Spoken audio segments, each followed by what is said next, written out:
My phone vibrated, shattering the afternoon. My neighbor texted, "Check your backyard camera." Now. My father-in-law tying my daughter to a tree, covering her in honey. "Let's see how long until the ants come."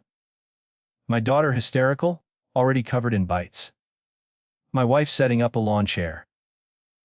It's too much fun to watch her like that. 12 family members making bets. I was 3 states away. I made 2 calls. First to my lawyer. Second to someone they'd never forget. 45 minutes later something happened. I stared at the screen, my vision tunneling until the room dissolved. The tinny sound from the speaker sliced through me like a serrated knife. Emma was screaming. The raw shrieking of a terrified animal in a trap. Dick Anderson, my father-in-law, stood over her with an empty plastic bear, his belly shaking with laughter. He looked like a grotesque giant next to her fragile frame. I didn't feel the chair tip over as I bolted for the exit, my blood turning to absolute ice. In the hallway, I stopped to verify the wider angle. Shannon was there. My wife. She sat in a lawn chair, crossing her legs and sipping iced tea, while our daughter suffered. She raised her glass in a mock toast as Emma thrashed against the ropes. Betrayal hit me harder than panic. This wasn't negligence, it was a spectator sport. They were all enjoying it. She had promised me her parents were just helping out, but now she watched the torture like it was reality television. My hands didn't shake. Years of rescue training took over, pushing emotion into a cold box. I dialed Tom Beach first. He answered immediately. I called 911. He said, his voice a low growl. "Police are 8 minutes out. I am going over the fence now. Don't get arrested," I said, striding toward the valet stand. "Get the footage." Then I called Curtis, my lawyer. "Emergency custody," I told him. "I have video evidence of abuse. Get a judge. Now." I threw cash at the valet and snatched the keys to my rental. The Seattle skyline mocked me, keeping me trapped on the wrong side of the country. 3 states. 30 hours of driving. A flight wouldn't be faster with layovers. I needed to be moving. I needed control. The engine roared to life, and I peeled out of the lot, leaving black tire marks on the pavement. I was coming for them. The distance felt physical, a weight pressing against my chest. Merging onto the highway, my phone buzzed again. It was Tom. "Police arrived. Ambulance here for Emma." Relief was short-lived. "Justin," Tom added. "The family is claiming it was a game. The cops are laughing with Dick. They're buying it."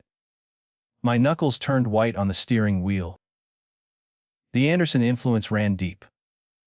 The law wouldn't help me. I hung up the phone and pressed the accelerator. This wasn't a legal battle anymore. It was war. I would burn their world down. The drive was a blur of caffeine and white lines, 30 hours compressed into a single jagged memory. I hit the hospital parking lot at dawn, the engine ticking as it cooled. My body ached, stiff and exhausted, but my mind was sharp glass. I bypassed a front desk, heading straight for the pediatric ward. He was there, a statue in a folding chair, outside room 417. His eyes were red-rimmed but alert. He didn't stand, he just nodded at me. "She's asleep," Tom said quietly, stopping me with a raised hand. Finally. He looked like he'd been through a war zone, his clothes rumpled, a coffee cup crushed in his grip. "I had to physically block your mother-in-law twice. She brought balloons." Acted like I was the crazy one. I unclenched my fists, realizing I was ready to swing at ghosts. "Thank you," I choked out. Tom's expression darkened. "Don't thank me yet. You haven't seen the medical chart." I pushed the door open, the room smelling of antiseptic and stale fear. Emma looked tiny in the hospital bed, a small lump under white sheets. Her arms were bandaged where the ants had swarmed, red welts angry against her pale skin. Her face was swollen from crying. I pulled a chair close, the legs scraping loudly on the linoleum. I took her hand, careful of the IV line. She stirred, her eyes fluttering open. The recognition took a second. "Daddy." Her voice was a cracked whisper. I squeezed her fingers. "I am here, Em. I am right here." She didn't smile. Instead, her lip trembled, and she pulled her hand back slightly. "Mommy said I was bad," she murmured, staring at the blanket. "She said if I didn't cry, the ants wouldn't bite." But I cried. My heart shattered, then reformed into cold iron. "You weren't bad, Emma." Mommy lied. The confusion in her eyes was worse than the bites. The door swung open behind me. I turned to see Dick Anderson filling the frame, flanked by a man in a cheap suit. Dick looked fresh, rested, wearing a polo shirt with his dealership logo. "There he is," Dick boomed, his voice too loud for the room. "The absentee father returns." I stood up, placing myself between him and the bed. "Get out," I said. My voice was low, vibrating with the violence I was holding back. Dick actually laughed. "Calm down, son," Dick said, stepping further into the room. "Don't upset the girl with your drama. It was a game. Character building. You city boys make everything a tragedy." He looked past me at Emma, winking. "We were just toughening her up, weren't we, sweetheart?" The lawyer cleared his throat. "Mr. Keenan, my client has rights. This is a misunderstanding blown out of proportion." I stepped closer to Dick, invading his personal space, until I smelled his peppermint breath. "The police have the video," I said. "You are going to jail." Dick smirked, a look of genuine pity crossing his face. "The police saw a family playing in the yard. The report says domestic dispute. No charges. Sheriff Miller and I play golf on Tuesdays." He tapped my chest with a thick finger. "You want to take my granddaughter? Good luck finding a judge who doesn't owe me a favor." He turned and walked out, leaving the door wide open. Tuesday morning. The county courthouse loomed like a fortress of old brick and older money. I sat on a hard bench, my suit feeling like armor that didn't fit. Across the aisle, the Anderson clan gathered like wolves in Sunday best. Shannon wouldn't look at me, staring at her manicured hands. Dick Anderson held court, in the center, laughing with a deputy. They looked like they were attending a wedding, not a custody hearing. The air smelled of floor wax and arrogance. Inside, Judge Rivera reviewed the docket with tired eyes. Vincent Price, the Anderson shark in a three-piece suit, stood first. His voice was smooth syrup over razor blades. "Your Honor, Mr. Keenan is a transient presence. He works out of state and leaves parenting to my client." He painted a picture of a loving grandfather, playing a rough game, and a hysterical, absent father overreacting. It was a masterpiece of fiction. I gripped the table edge until my knuckles turned white. Curtis didn't waste time with objections. He simply plugged a USB drive into the court system. "I submit Exhibit A," he said. Security footage from Saturday. The screen flickered to life. The audio was the worst part. Emma's screaming filled the high, ceilinged room, echoing off the mahogany panels. Then came the laughter. Dick's belly laugh. Shannon's giggle. It wasn't a game on that screen, it was a torture chamber. The temperature in the room seemed to drop 10 degrees instantly. Judge Rivera stopped writing. She watched the screen, her lips pressing into a thin, white line. On the video, the ants began to swarm. In the courtroom, the silence was suffocating. I looked at Dick. He wasn't watching the screen. He was checking his watch, looking bored, as if this were a minor traffic ticket. Shannon finally looked up, tears streaming. but they looked like performance art. She was crying for herself, not for Emma. The disconnect turned my stomach. The judge killed the feed. "Enough," she said, her voice steel. "Emergency custody is granted to the father, effective immediately." Relief washed over me, dizzying and sharp. But the gavel didn't fall yet. However, Rivera continued, looking at Shannon. The mother retains supervised visitation rights. 1 hour a week. Monitored by a court-appointed guardian. It was a win, but a fractured one. They still had a hook in my daughter. The Andersons were barred. But Shannon was the Trojan horse. We spilled into the marble hallway, the adrenaline crashing hard. I was signing papers with Curtis when a heavy hand landed on my shoulder. I turned to find Dick, his face flushed not with shame, but with rage. He leaned in close, smelling of mints and rot. "You think a piece of paper stops me?" he whispered. "This is my town. You are just a visitor. You watch a back, Justin. Accidents happen on those long drives to the city." I didn't flinch. I stared into his watery blue eyes and saw the cowardice hiding behind the bluster. "Threatening me?" I asked loudly. He pulled back, sneering, and walked away with his entourage. I watched him go, realizing the judge's order was just a temporary dam against a flood. Legal victories wouldn't save us. I pulled out my phone and texted Tom. "We won the battle. Now I need to see the files." It was time to start the war. The rental house was sterile, smelling of lemon polish and unfamiliarity. While Emma slept in the back room clutching her stuffed penguin, Tom spread the files across the cheap laminate dining table. It was an autopsy of a town soul. I dug deep. Tom said, sliding a thick folder across the surface. "Dick doesn't just bully family. He runs a feudal system." I opened the first file. It wasn't just tax evasion. It was human misery cataloged in spreadsheets. I scanned the documents, my coffee going cold in the ceramic mug. There were dozens of former employees fired for theft immediately after filing workers' comp claims. Shell companies owned by D.A. Holdings were buying up the foreclosed homes of the very people he fired. It was a closed loop of destruction. "He breaks them, then buys their wreckage," I muttered. Tom nodded, pointing to a stack of photos. "And he uses the police to enforce the evictions." The next folder was older, the paper yellowed at the edges. "Foster records," Tom said, his voice hard.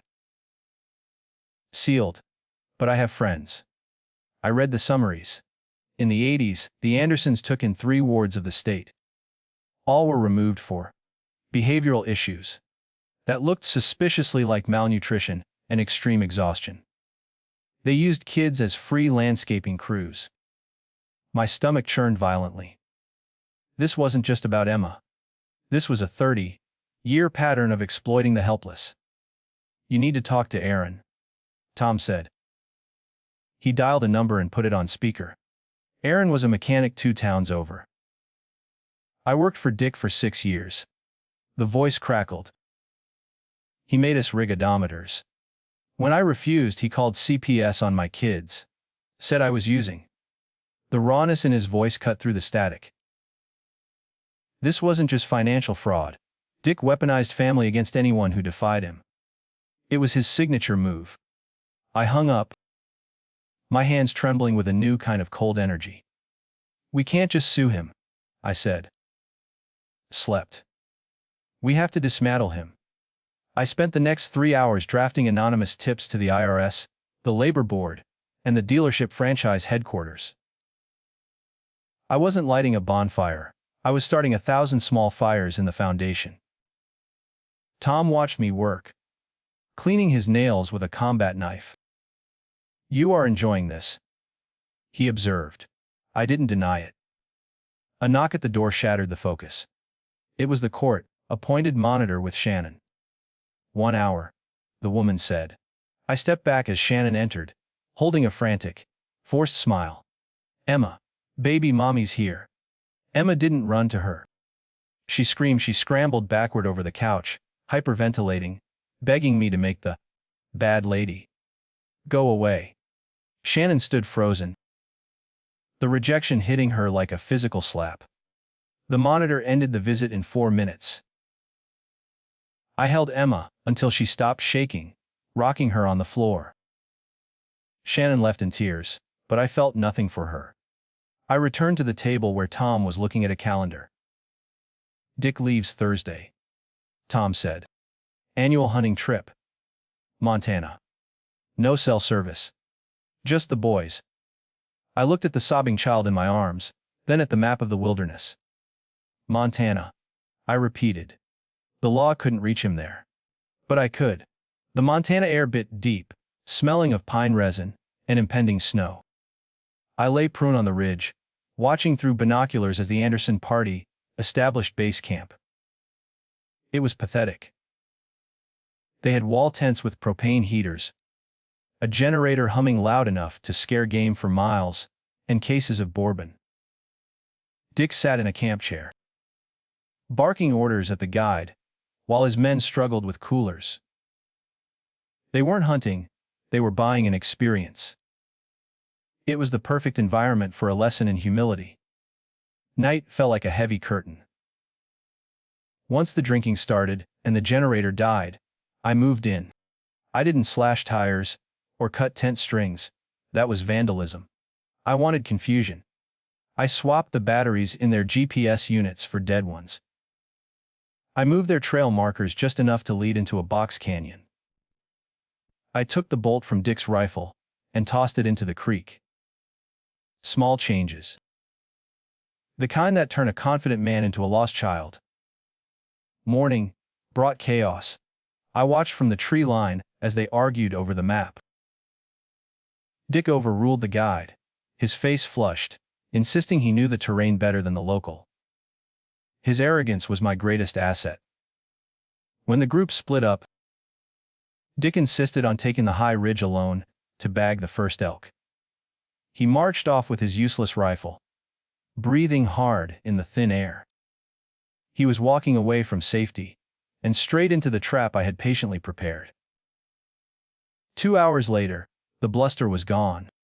My altered trail markers led him into a dense thicket of deadfall. He checked his GPS, shook it, and smacked it against his palm. Nothing. He tried to backtrack, but the forest looked identical in every direction. I shadowed him silently, snapping twigs occasionally just to make him spin around. His breathing grew jagged. He started shouting for the guide, his voice cracking. The master of the universe was suddenly just a scared old man. I stepped out from behind a ponderosa pine, right in front of him. Dick screamed, fumbling for his rifle. He leveled it at my chest and pulled the trigger. Click. The sound echoed louder than a gunshot. He stared at the weapon in horror. "Hello, Dick," I said calmly. "It seems you've lost your bolt. And your way." He looked at me, trembling, sweat beading on his forehead despite the cold. "You," he whispered, backing away until he hit a trunk. "You are stalking me." "I am supervising," I corrected him. "Just like you supervised Emma." I took a step forward, and he flinched. "You are 5 miles from camp. Your GPS is dead. Your gun is useless. You are completely helpless." I let the silence stretch. This is what she felt, Dick. Only she was Sips, and you are a grown man. He sank to his knees, gasping for air. "Please," he wheezed. "Don't leave me here. I'll pay you. I'll give you anything." I pulled out my phone and snapped a picture. In the frame he looked pathetic, kneeling, crying, snot running into his expensive beard. "I don't want your money," I said. "I want you to remember this feeling every time you try to hurt my daughter." I pointed east. "Follow the creek downhill. It hits the service road in 2 hours." I turned and vanished into the timber before he could stand. He was safe physically, But psychologically, I had just broken his spine. The community center basement smelled of floor wax and 60 years of bingo nights. We rented it under a fake name, the Saturday Birdwatchers, to keep the Anderson radar offline. Tom Beach stood by the metal double doors, arms crossed, looking more like a bouncer than a bird enthusiast. I arranged 50 folding chairs in a semi-circle, my hands sweating despite the aggressive air conditioning. I honestly expected an empty room. Fear is a powerful fence, and Dick Anderson had spent 40 years building it high enough to block out the sun. At 7 sharp, the first brave soul arrived. It was Aaron, the mechanic wiping grease from his knuckles with a shop rag. Then came a woman I recognized from the dealership service desk, looking over her shoulder as she slipped inside. Slowly, the room filled with the ghosts of Dick's ambition. There were foster kids from the 80s, now grown men with hard eyes. There were fired accountants and evicted tenants. They didn't speak to each other. They just sat, clutching purses and hats, waiting for lightning to strike. I stood at the front, feeling the weight of their skepticism. These people had been crushed by the machine I was trying to break. "Thank you for coming," I started, my voice echoing slightly in the hollow room. "You all know why we're here. You know what he did to my daughter." I paused, letting that sink in. But he didn't just hurt Emma. He hurt all of you. He stole your wages, your homes, and your dignity. And he did it because he thinks you are weak. I clicked the remote for the projector Tom had set up. The image from Montana splashed onto the pull-down screen. It was grainy but unmistakable. Dick Anderson on his knees, weeping, snot running into his beard, terrified of the woods. The room gasped as one organism. They had only ever seen him as a titan, a man who owned the sheriff and the bank. Seeing him reduced to a sobbing mess broke the spell. A nervous titter started in the back row, then spread like wildfire. The laughter died down, replaced by sudden, fierce anger.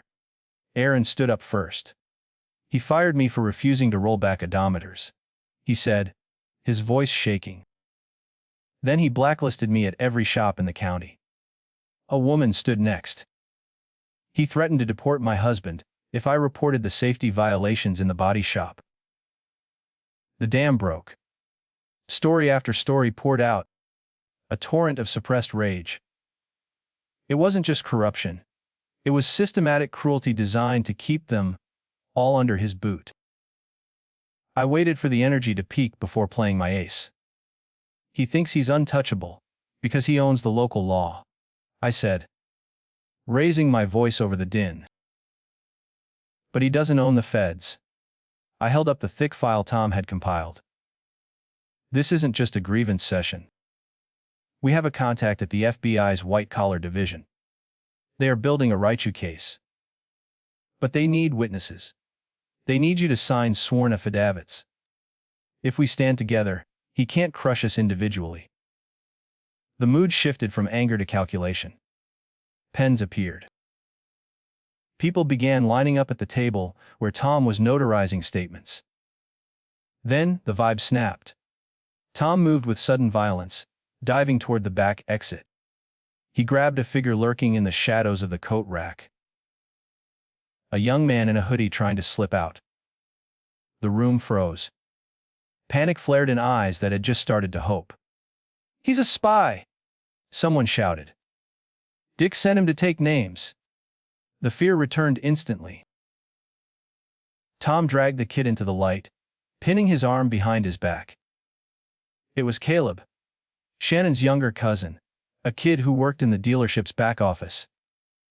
He looked terrified, clutching a backpack to his chest. "Let me go," he yelled, struggling uselessly against Tom's grip. "I wasn't spying." I walked over, my heart hammering. If he had a recording, and if he got it to Dick, everyone in this room would be targeted by morning. Give me the phone. Caleb, I demanded. Caleb stopped fighting, his breathing ragged. I didn't record you, he gasped. I brought this. He ripped open his backpack and dumped 3 hard drives onto a folding chair. These are the real books, he said, his voice trembling. Not the ones he shows the IRS. The ones showing the shell companies and the bribes. He looked at me, eyes wide. He screamed at me yesterday. Called me useless. I hate him. I want him gone as much as you do. The room went silent again, staring at the black plastic drives. This was the smoking gun. With the affidavits and the financial records, we didn't just have a case, we had a nuclear weapon. I looked at Caleb, then at the room full of victims. We have him, I said quietly. The fear was gone, replaced by the grim satisfaction of the executioner. But I knew the animal was most dangerous when cornered. Dick would sense the trap closing, and he would lash out with everything he had left. The final hearing felt less like a legal proceeding and more like a funeral for the living. The air conditioning in the courthouse was broken, making the packed room stifling and damp with sweat. Dick sat with his legal team, looking surprisingly rejuvenated, wearing a navy suit that likely cost more than my entire rental car. He whispered to Vincent Price, with a smirk that set my teeth on edge. They had a card to play. They weren't acting like men facing indictment, they acted like kings waiting to behead a peasant. Price stood up, buttoning his jacket with theatrical slowness, commanding the room's attention. Your Honor, he began, his voice dripping with Fox concern for the sanctity of the law. We move to dismiss the plaintiff's petition on grounds of mental instability. He produced a blown-up photograph. The one I took of Dick weeping in the woods. Mr. Keenan stalked my client across state lines into the Montana wilderness. He terrorized an elderly man with a firearm. This is not a protector. This is a dangerous, unhinged vigilante. I didn't flinch, keeping my hands folded calmly on the table in front of me. Curtis stood up, holding a single sheet of paper like a shield. An interesting theory, he said dryly. But Mr. Keenan was in Missouri on that date. He handed the judge a notarized time sheet and a geotagged receipt from a gas station in St. Louis. It was a fabrication, a digital ghost Tom had created, but it was flawless. The photo must be undated, Curtis added. Or Mr. Anderson is hallucinating. Judge Rivera looked at the receipt, then at the photo, then at Dick's reddening face. Mr. Price, she said, her voice dangerously low. Are you asking this court to believe a man who claims he was hunted for sport, but filed no police report? Price stammered, his polished veneer cracking under the scrutiny. He was afraid, Your Honor. Rivera leaned back, unimpressed. Or perhaps he is desperate. This court does not look kindly on perjury. The air left the Anderson side of the room instantly. Suddenly, a phone chirped in the gallery, followed by another, and then a third. A ripple of vibration moved through the room, like a physical wave of electric current. The bailiff checked his own device, his eyes widening as he read the notification. Dick noticed the shift in the room's energy. He turned around, scanning the faces of his paid supporters, expecting loyalty but finding panic. The back doors burst open, not for a witness, but for a breathless clerk who handed a note to the bench. Mr. Anderson, Rivera said, placing the note down with deliberate, terrifying slowness. It appears your presence is requested elsewhere. She looked at the gallery, her expression unreadable. I have just been informed that federal agents are currently executing search warrants at Anderson Auto Group, Anderson Insurance, and your private residence. Dick stood up so fast his chair tipped over with a crash. That's impossible! He roared, his face turning a mottled purple. I own this town. The silence that followed was absolute. He had confessed. Rivera didn't miss a beat, seizing the moment to deliver the fatal blow. Not anymore, she said. In light of this outburst, and the overwhelming evidence of criminality, I am terminating Mrs. Keenan's visitation rights immediately. Shannon let out a sound like a wounded bird, clutching her chest. No, she screamed, reaching toward me with clawed hands. You can't. He planned this. Rivera banged her gavel, the sound echoing like a gunshot. Full legal and physical custody is awarded to the father. This case is closed. Two men in Navy windbreakers entered the rear of the courtroom, flashing badges. FBI, one announced, his voice cutting through Shannon's sobs. Richard Anderson, you are under arrest. Dick looked at the agents, then at me. The realization hit him with the force of a train. I hadn't just beaten him. I had erased him. He made a guttural noise and lunged. He scrambled over the defense table, scattering papers, fingers clawing for my throat. I'll kill you, he shrieked. It was the feral desperation of a rat. The bailiffs intercepted him before he got within 3 feet of me. They slammed him onto the parquet floor, his expensive suit tearing audibly at the shoulder. The pillar of the community was now just a violent criminal in cuffs, his face pressed against the dust.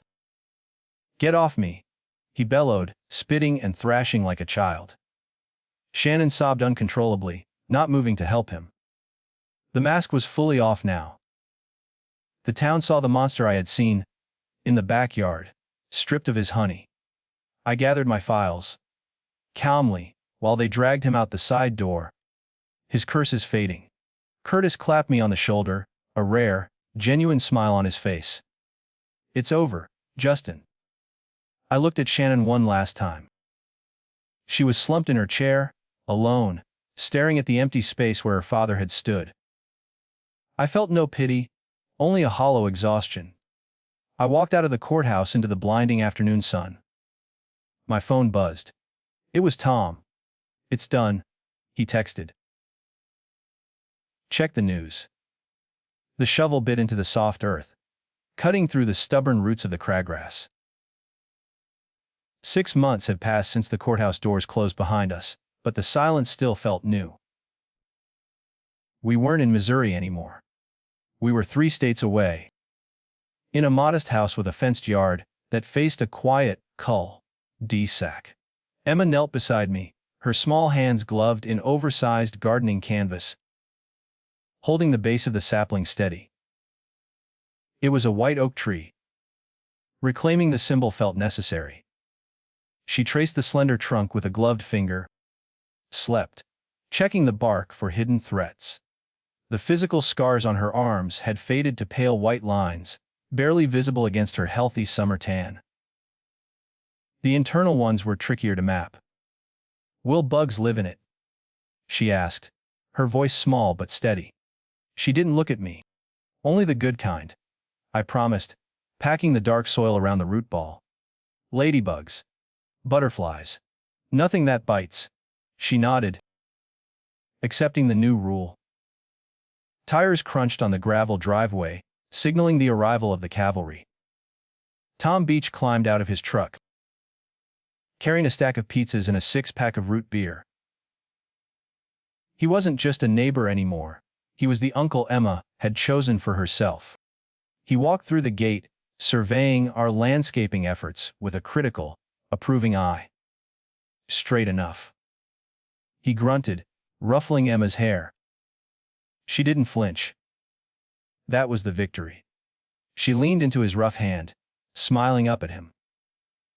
We ate on the back porch as the sun dipped below the tree line, painting the sky in bruises of purple and gold. Tom waited until Emma ran off to chase fireflies before speaking. Sentencing was today, he said quietly, popping the tab on a soda. 12 years for Dick. Federal prison. No parole. I nodded, feeling the last knot of tension in my shoulders finally unravel. The dealership was shuttered, the land seized. The Anderson name was now just a cautionary tale.